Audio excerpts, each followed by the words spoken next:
तो अब ये नीचे जाती दिख रही है, तो नेचुरल है कि इंडियन इकोनॉमी इसका इफेक्ट झेलने वाली है बाकी सारी इकोनॉमीज की तरह। ग्रॉस वैल्यू एडेड ग्रोथ 7.3% है और इंडिया का पोटेंशियल ग्रोथ जो है 7% है। अब जैसे कि आपका 1.7% जो हेडलाइन कोर इन्फ्लेशन आई है वो वेजिटेबल्स फूड के प्राइसेस की कमी की वजह से ही आपको वो मिली है। तो उन्हीं सब चीज़ों के बारे में बात इकोनॉमिक सर्वे ने इस बार बहुत सारी की है, जिसको हम आगे डिस्कस करते हैं।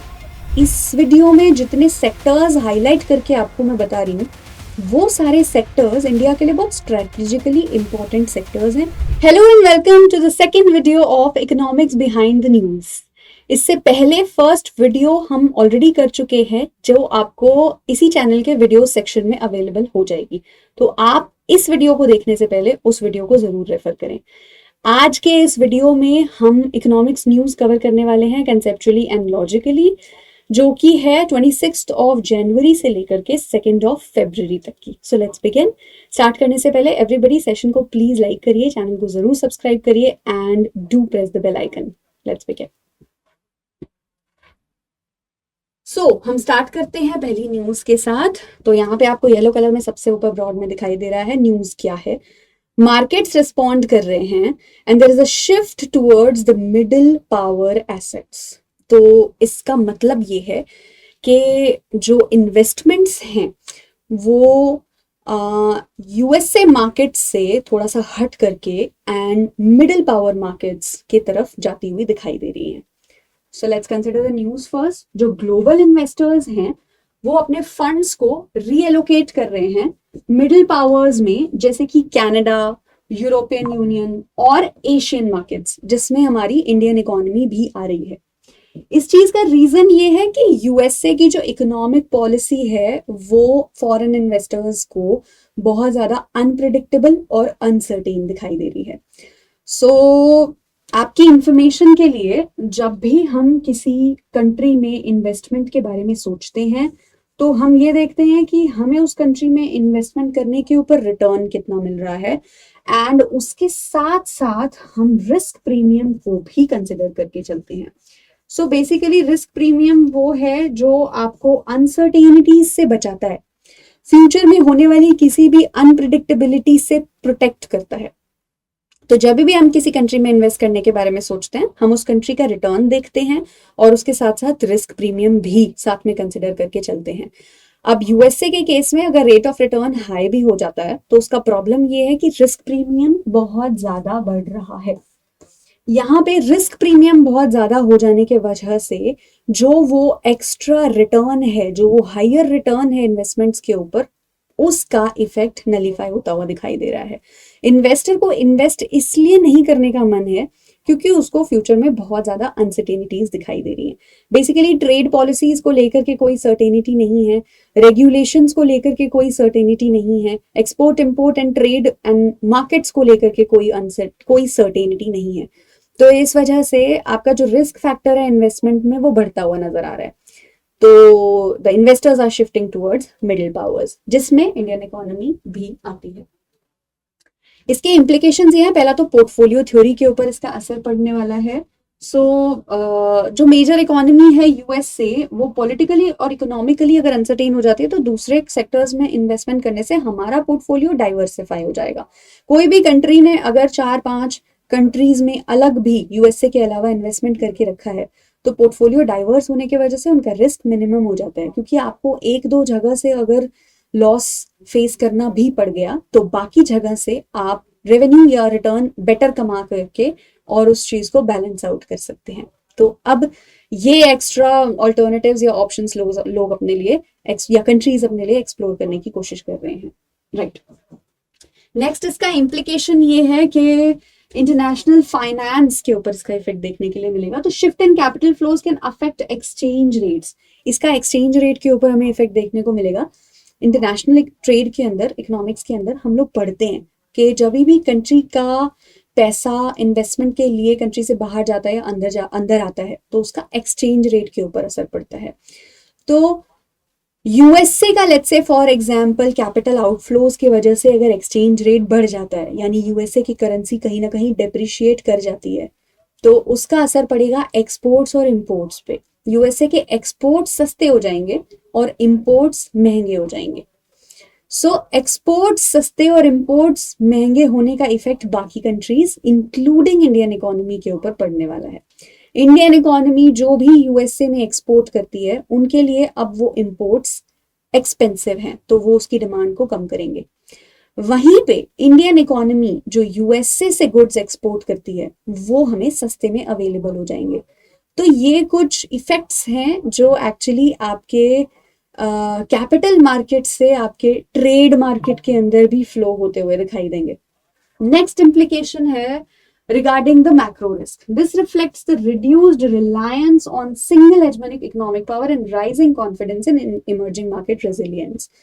So इस अनसर्टेनिटी के वजह से जो शिफ्ट है वो एक्चुअली बाकी चीजों को लेकर के भी होने वाला है, क्योंकि आप कैपिटल फ्लोज का शिफ्ट जब करते हैं तो आपका जो फोकस है वो बाकी कंट्रीज के ऊपर धीरे धीरे करके बढ़ने लगता है, और ये इंक्रीज्ड फोकस आपको दूसरे ऑप्शंस भी एक्सप्लोर करवाएगा। सिर्फ और सिर्फ इन्वेस्टमेंट ही नहीं बल्कि export and import related goods and services के बारे में भी दूसरे ऑप्शंस कंट्रीज एक्सप्लोर करना शुरू करेंगे। तो ये मैक्रो रिस्क भी यूएस इकोनॉमी इस टाइम पर फेस कर सकती है through this uncertainty situation. Suggestions हैं, पहला ये कि इन्वेस्टर्स को बैलेंस करना चाहिए पोर्टफोलियो, जो कि ऑब्वियसली हमने बात किया, ताकि वो यूएस के रिस्क एक्सपोजर से ज्यादा बचे रहें। एंड दूसरा है पॉलिसी मेकर्स को इस ट्रेंड को यूज कर लेना चाहिए अपने लिए फायदे के लिए भी। आप दूसरी कंट्रीज को एक अट्रैक्टिव इन्वेस्टमेंट पिच कर सकते हो, उनको इनवाइट कर सकते हो अपनी कंट्री में इन्वेस्टमेंट ज्यादा से ज्यादा करने के लिए, जब वो ऑलरेडी इस सिचुएशन में है कि वो दूसरे मार्केट्स को एक्सप्लोर कर रहे हैं। अब ये सब चीजों के बारे में तो हमने बात की जो फैक्ट्स हैं, but now the question is कि ऑप्शन तो है, अपॉर्चुनिटी तो है, but India as an economy कितना स्ट्रांग है इस अपॉर्चुनिटी को ग्रास्प करने के लिए, कितना केपेबल है इस अपॉर्चुनिटी को फटाफट से ग्रास्प करने के लिए। सो कुछ फैक्ट्स हैं।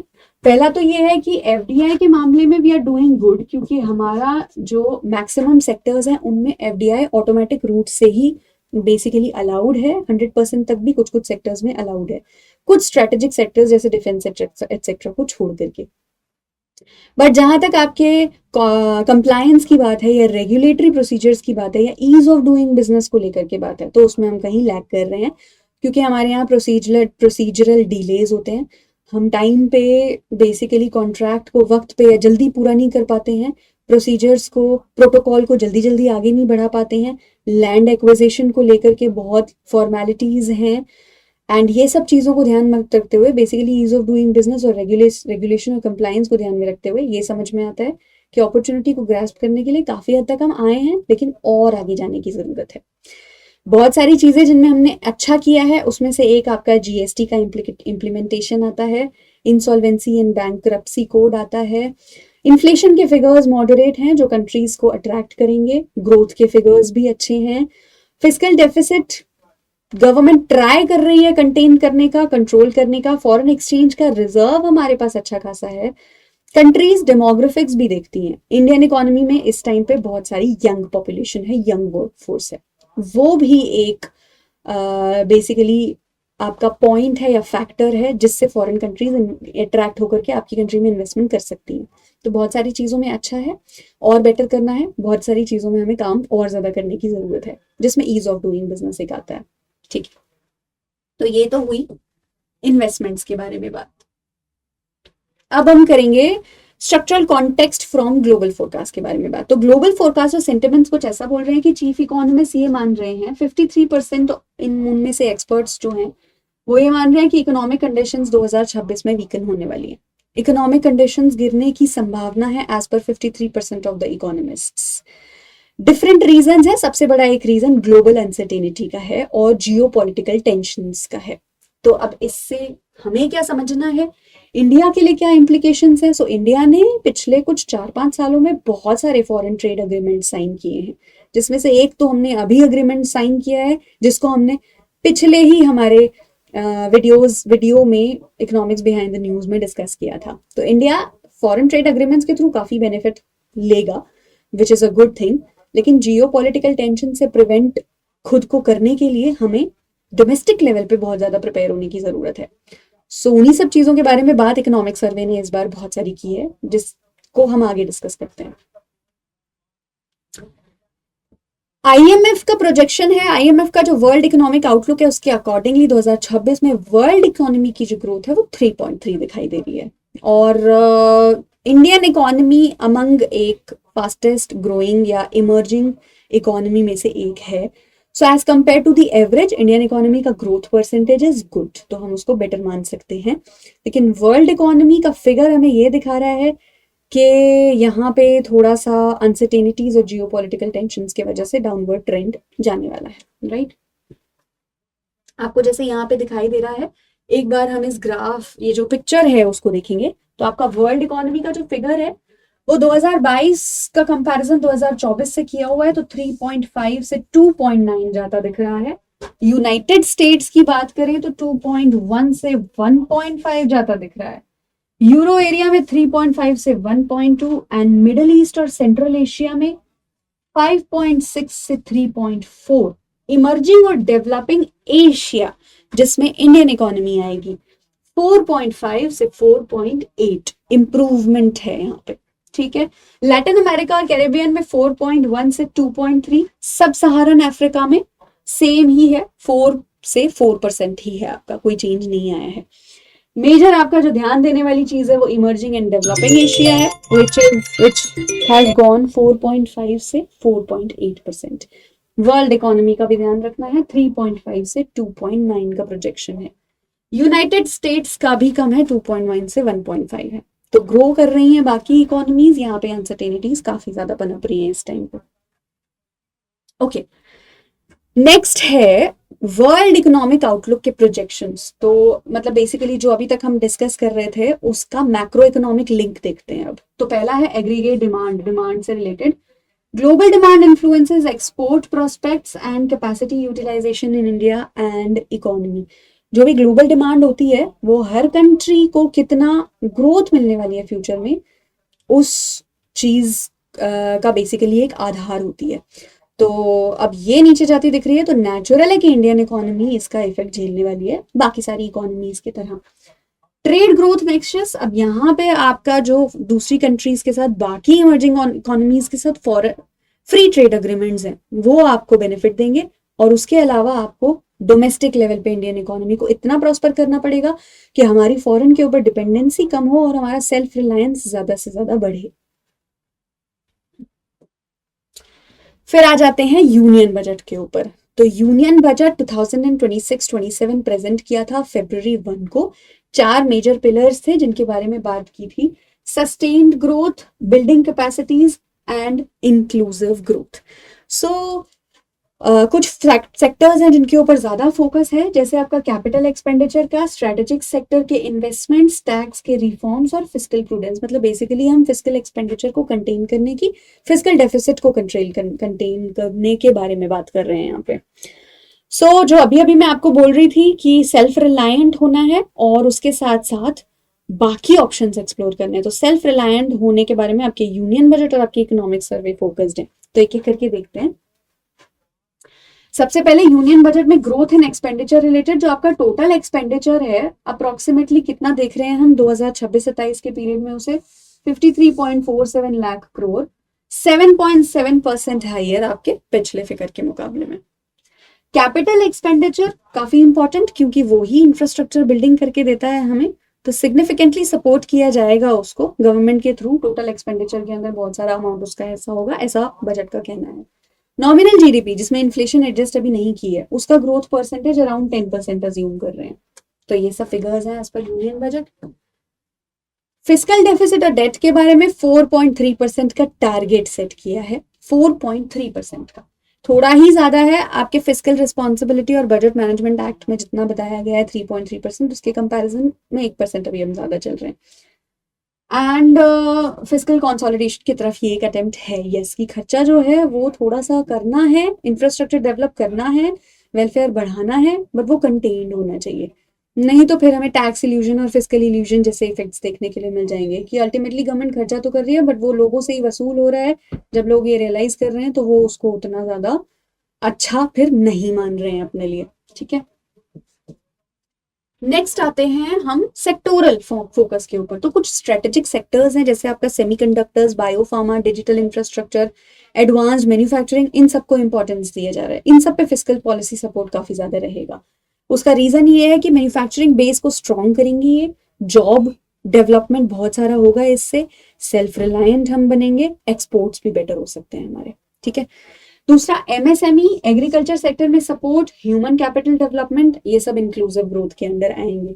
तो आप बेसिकली इस वीडियो में जितने सेक्टर्स हाईलाइट करके आपको मैं बता रही हूँ, वो सारे सेक्टर्स इंडिया के लिए बहुत स्ट्रेटेजिकली इंपॉर्टेंट सेक्टर्स हैं, जो सेल्फ रिलायंट भी बना रहे हैं एंड कंपटीशन भी करवा रहे हैं। दोनों चीजों में हमें हेल्प होगी इससे। इम्प्लीकेशंस, गवर्नमेंट के यूनियन बजट में जो कुछ बातें हुई उसमें फोकस क्या रहता है? मेजर 3 तरीके के फोकस हैं। पहला तो कीनेसियन फिस्कल एक्सपेंशन। तो एक तो आपको इकोनॉमी में डिमांड ज्यादा से ज्यादा करनी है ताकि बढ़ती डिमांड बढ़ता आउटपुट जनरेट कर सके। दूसरा है आपको फिस्कल डिसिप्लिन बना करके रखना होगा कि आपको डिमांड जनरेट करनी है बट उसमें खर्चा आपको ऐसा नहीं कर देना है कि वो सबके लिए बर्डन बन जाए। एंड तीसरा स्ट्रक्चरल और सप्लाई साइड इकोनॉमिक्स, ये सबसे ज्यादा इंपॉर्टेंट है लॉन्ग रन के लिए और लॉन्ग रन की सस्टेनेबिलिटी के लिए, क्योंकि डिमांड शॉर्ट रन में काम करती है। आपको अगर एक्चुअली इकोनॉमी का जीडीपी बढ़ाना है तो उसके लिए आपको अपना बेस सप्लाई वाली साइड से स्ट्रॉन्ग करना पड़ेगा, और सप्लाई वाली साइड से स्ट्रॉन्ग करने के लिए आपको सप्लाई वाले फैक्टर्स इंप्रूव करने पड़ेंगे, जिसमें आपका इंफ्रास्ट्रक्चर, रॉ मटेरियल्स और बाकी के रिसोर्सेज आते हैं। तो स्ट्रक्चरल रिफॉर्म्स पार्ट 2 इनवाइट हो रहे हैं यहाँ पे, जो आपके रिसोर्सेज से रिलेटेड है, land, labour etcetera etcetera. Suggestions है, पहला ये है कि आप हमें ये मॉनिटर करना चाहिए कैपिटल एक्सपेंडिचर मल्टीप्लायर जो है वो कैसे एम्प्लॉयमेंट और इंडस्ट्रियल ग्रोथ को अफेक्ट कर रहा है फाइनेंशियल ईयर 2027 और 28 में। कैपेक्स मल्टीप्लायर क्या हो गया? जैसे गवर्नमेंट ने एक्सपेंडिचर बढ़ाया तो उसके थ्रू एज पर कीन्स हमारा इनकम कितनी इंक्रीज हुई इकोनॉमी में, उस चीज पे ध्यान देना जरूरी है। क्योंकि गवर्नमेंट का एक्सपेंडिचर अगर नॉन इनकम जनरेटिंग वाला ज्यादा है तो वो प्रॉब्लम है। अमाउंट से फर्क नहीं पड़ता, उस अमाउंट का मल्टीप्लायर इफेक्ट कितना है उस बात पे ध्यान देने की यहाँ पे जरूरत है। तो इंपॉर्टेंट फिगर वो है, हाईलाइट वो होना चाहिए। एक्सपेंडिचर बहुत है, वेल एंड गुड, कहाँ है वो एक्सपेंडिचर, किन चीजों पे है, उसका मल्टीप्लायर इफेक्ट कितना है, वो इनकम कितने मल्टीपल्स में जनरेट करके दे रहा है, वो ध्यान देना होगा। टैक्स रिफॉर्म्स को तो असेस ऑब्वियसली करना पड़ेगा, and long term effects on private investment decisions भी देखने पड़ेंगे, बिकॉज गवर्नमेंट का बहुत ज्यादा खर्चा प्राइवेट इन्वेस्टमेंट को क्राउड आउट कर देता है, जो हमें नहीं चाहिए, बिकॉज प्राइवेट इन्वेस्टमेंट अगेन एक बहुत बड़ा ग्रोथ ड्राइवर है। तो आपके इकोनॉमिक सर्वे के हिसाब से आपका प्राइवेट कंजम्पशन और private investment, private consumption 61.5%, private consumption 30%, ये दोनों मेजर ड्राइवर्स थे जिन्होंने ग्रोथ ड्राइव की है, जीडीपी ड्राइव किया है। तो उस पे हमें बहुत ज्यादा खराब नहीं करना उस चीज को। फिर हमें कुछ फिस्कल रेशियोज पे ध्यान रखना पड़ेगा, जैसे deficit, debt to GDP ratio, ये सब पे ध्यान देना पड़ेगा। तो अगेन वही वाली बात आ जाती है कि खर्चा इतना है या इतना परसेंटेज किया गया है, वो इंपॉर्टेंट नहीं है जितना आपका कैपिटल एक्सपेंडिचर का मल्टीप्लायर इफेक्ट इंपॉर्टेंट है, और जितना आपके ये फिस्कल रेशियोज इंपॉर्टेंट है। तो ये फिगर्स हैं जिन पे हमें ध्यान देना चाहिए। ठीक है। अब आपको पता है, आगे आप कोई न्यूज पढ़ोगे तो आपको पता है कौन से फिगर्स पे आपको ध्यान देना है, कौन से फिगर्स हमें देखने हैं, कौन से फिगर्स एक्चुअली ये बताते हैं कि हाँ वाकई में ग्रोथ है। ठीक है। यूनियन बजट के बाद हम आते हैं इकोनॉमिक सर्वे पे।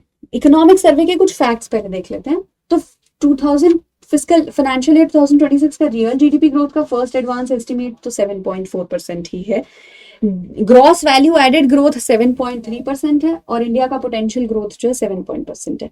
प्लस इसके आगे आने वाले साल का जो ग्रोथ परसेंटेज है उसका प्रोजेक्शन है 6.8 से 7.2% के बीच में। तो ये कुछ फिगर्स हैं, ये मैंने इकोनॉमिक सर्वे वाले बेसिक सेशन में भी डिस्कस किए थे।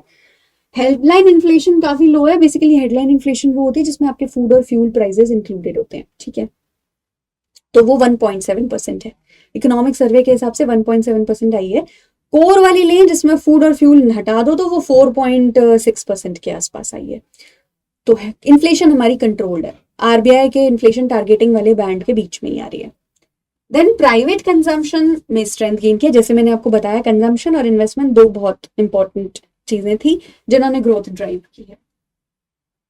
नेशनल इनकम में जब हम लोग गवर्नमेंट एक्सपेंडिचर मेथड के थ्रू नेशनल इनकम कैलकुलेट करते हैं तो उसमें कौन से 4 फैक्टर्स होते हैं? एक कंजम्पशन, एक इन्वेस्टमेंट, एक गवर्नमेंट की इन्वेस्टमेंट और एक आपके एक्सपोर्ट्स, नेट एक्सपोर्ट्स। तो उसमें वो जो पहले दो हैं वो दोनों मेजर ड्राइवर्स हैं ग्रोथ के, ठीक है।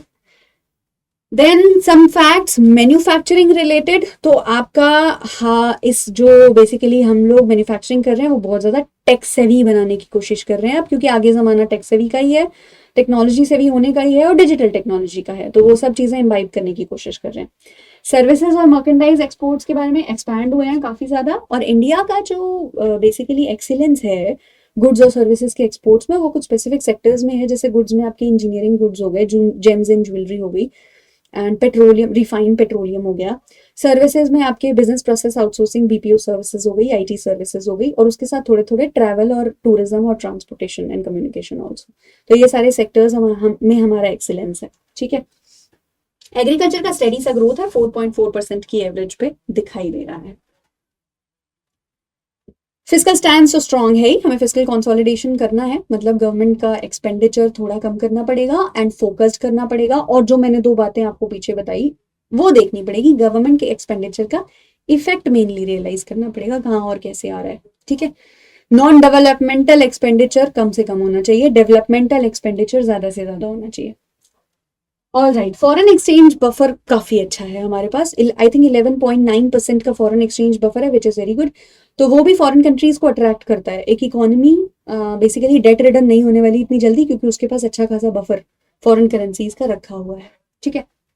स्ट्रक्चरल रिफॉर्म्स पे फोकस करना पड़ेगा, स्किल डेवलपमेंट पे, medium small, micro small and medium enterprises पे, प्रोडक्शन लिंक्ड इंसेंटिव स्कीम पे ज्यादा से ज्यादा फोकस, सेमीकंडक्टर्स डेवलप करने के ऊपर, और रेगुलेटरी और स्टैंडर्ड्स भी अपग्रेड करने पड़ेंगे। तो बेसिकली आपको मैन्युफैक्चरिंग पे बहुत ज्यादा ध्यान देना है अगर आपको सेल्फ रिलायंट बनना है, तो टेक सेवी बनना है आपको।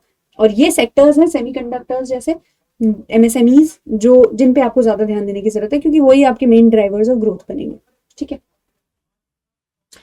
अब हम ले लेते हैं आज के सेशन में से कुछ इंपॉर्टेंट की टेक अवेज, क्या क्या चीजें हमें करनी चाहिए, कौन कौन सी चीजों पे हमें ध्यान रखना चाहिए। पहला तो ये है कि आप कैपिटल एक्सपेंडिचर पे ध्यान दो, और कैपिटल एक्सपेंडिचर के यूटिलाइजेशन पे हम ध्यान दें, वो कैपेसिटी यूटिलाइजेशन पे हम ध्यान दें। जैसे गवर्नमेंट इंफ्रास्ट्रक्चर बना रही है, क्या उसका फुल यूज हो रहा है, क्योंकि फुल यूज नहीं होता है तो वेस्टेज इन्वाइट करती है वो चीज, तो वो नहीं करना, ठीक है। कैपेक्स अगर अच्छे तरीके से जैसे हम चाहें वैसे ग्रो करेगा, तो आपकी जो ग्रोथ है वो ड्यूरेबल होगी। देन प्रोडक्टिविटी पॉलिसीज, तो बेसिकली आपको प्रोडक्टिविटी बढ़ाने पे काम करना पड़ेगा। ये आपका सप्लाई साइड इकोनॉमिक्स है जो आपको स्ट्रॉन्ग करना है, ताकि लंबे टाइम तक चल पाओ, सस्टेनेबल वे में चल पाओ। तो स्किल्स अडॉप्ट करनी है, टेक्नोलॉजी अडेप्ट करनी है ज्यादा से ज्यादा, और यही आपका सस्टेनेबल बनाएगा।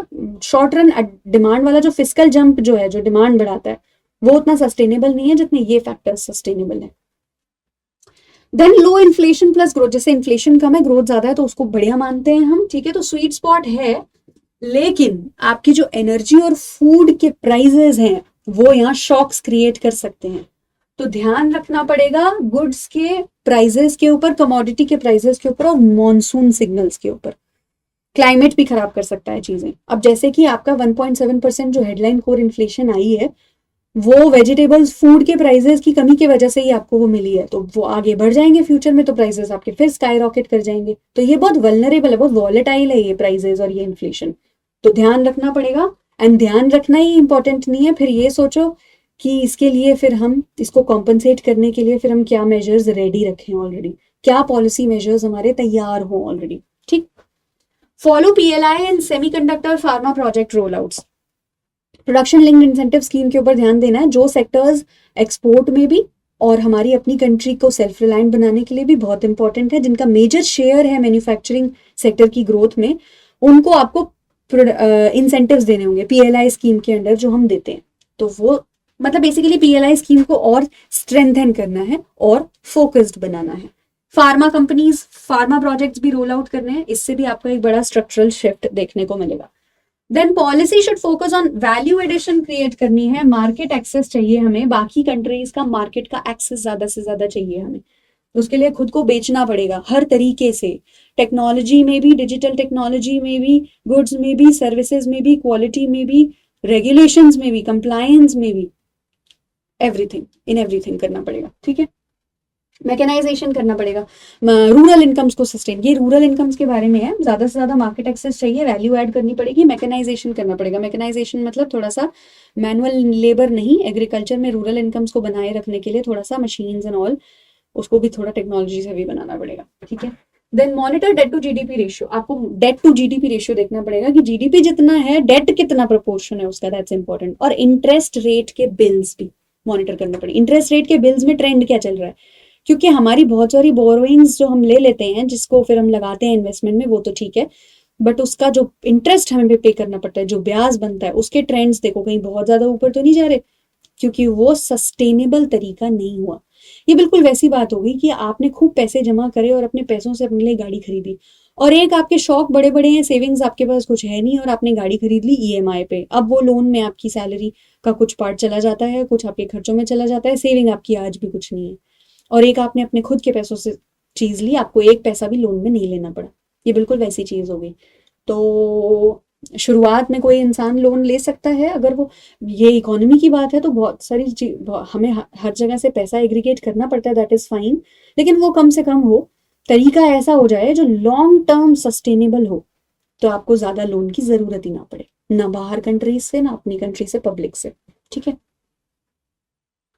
ऐसा हो नहीं सकता, कंप्लीटली पॉसिबल नहीं है, बट इसको कहते हैं फिस्कल कंसोलिडेशन, हमें कंसोलिडेट करना है, हमें खत्म नहीं करना, पॉसिबल नहीं है, हमें कंसोलिडेट करना है, ठीक है। Then policy success will show up, तो आपको जो पॉलिसी की सक्सेस है, गवर्नमेंट लगाएगी, इकोनॉमिक पॉलिसीज बनाएगी, सक्सेस आपको किन चीजों में दिखाई देगी, कब बोलोगे आप कि हाँ एक्चुअली हम बेटर कर रहे हैं, जब आपकी टोटल फैक्टर प्रोडक्टिविटी बढ़ेगी। तो टर्मिनोलॉजी टोटल फैक्टर प्रोडक्टिविटी का मतलब हो गया कि लेबर कैपिटल जितने भी रिसोर्सेज लगे हैं उन सबको मिला करके उनकी कंबाइंड प्रोडक्टिविटी जो हमें उनकी इंडिविजुअल प्रोडक्टिविटीज के एक्सेस में मिलती है, that is total factor productivity, वो बढ़ेगी, लेबर की प्रोडक्टिविटी बढ़ेगी, फॉर्मल एम्प्लॉयमेंट, फॉर्मल जॉब्स बढ़ेंगी, तब आप बोलोगे पॉलिसी एक्चुअली में सक्सेसफुल हो रही है हमारी। And not to overnight GDP numbers, सिर्फ जीडीपी नहीं देखना, सिर्फ डिमांड नहीं देखनी, फोकस लॉन्ग रन रखना है। तो these are some important takeaways आपकी 26 जन और आपके 2 फेब की इकोनॉमिक्स न्यूज में से। आपकी नेक्स्ट वीडियो आएगी सैटरडे 21 फरवरी को, जिसमें हम लोग 3 फरवरी से लेकर के 10 फरवरी तक का इकोनॉमिक्स न्यूज का एनालिसिस करेंगे एंड उसको कंसेप्चुअली समझेंगे, साथ में फैक्ट्स भी लर्न करेंगे। So stay tuned everybody, and next Saturday 21 फरवरी 2 बजे वीडियो सेक्शन में तैयार रहिएगा, only on UGC Net Adda 24/7. Bye bye, take care, good luck all of you.